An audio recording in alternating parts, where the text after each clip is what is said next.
41 ലക്ഷത്തിലധികം digital TV broadband ഉപഭോക്താക്കൾ, 7000-ലധികം operator പാർട്ണർമാർ, 2 പതിറ്റാണ്ടിന്റെ വിശ്വാസം. കേരളത്തിലെ നമ്പർ 1 ബ്രോഡ്ബാൻഡ്.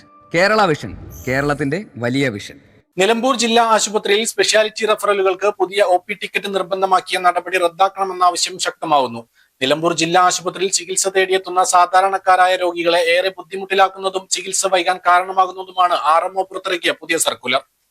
ജില്ലാ ആശുപത്രി വികസന സമിതി തീരുമാനമില്ലാതെ സൂപ്രണ്ടിന്റെ നിർദ്ദേശപ്രകാരം RMO പുറപ്പെടുവിച്ചിട്ടുള്ള സർക്കുലർ പ്രകാരം ഒരു OP വിഭാഗത്തിൽ പരിശോധിച്ച രോഗിയെ മറ്റൊരു സ്പെഷ്യാലിറ്റി OP വിഭാഗത്തിലേക്ക് റെഫർ ചെയ്യുമ്പോൾ വീണ്ടും OP ടിക്കറ്റ് നിർബന്ധമായും എടുക്കണമെന്ന് നിർദ്ദേശിച്ചിരിക്കുകയാണ്. ഈ തീരുമാനം രോഗികൾക്ക് കടുത്ത പ്രയാസങ്ങൾ സൃഷ്ടിക്കും. മലയോര മേഖലകളിൽ നിന്നടക്കം അതിരാവിലെ എത്തി മണിക്കൂറുകളോളം വരി നിന്ന് ഒരു ടിക്കറ്റ് എടുക്കുന്ന രോഗി ഡോക്ടർ മറ്റൊരു സ്പെഷ്യാലിറ്റിയിലേക്ക് റെഫർ ചെയ്യുമ്പോൾ വീണ്ടും ടിക്കറ്റ് കൌണ്ടറിൽ മണിക്കൂറുകളോളം വരി നിൽക്കേണ്ടി വരും. പ്രായമായവരും ഗുരുതര രോഗങ്ങളുമുള്ളവരുമായ വ്യക്തികൾക്ക് ഒരേ ദിവസം തന്നെ 2 തവണ നീണ്ട വരിയിൽ നിൽക്കുന്നത് കടുത്ത ശാരീരിക ബുദ്ധിമുട്ടുണ്ടാക്കുകയും ചെയ്യും.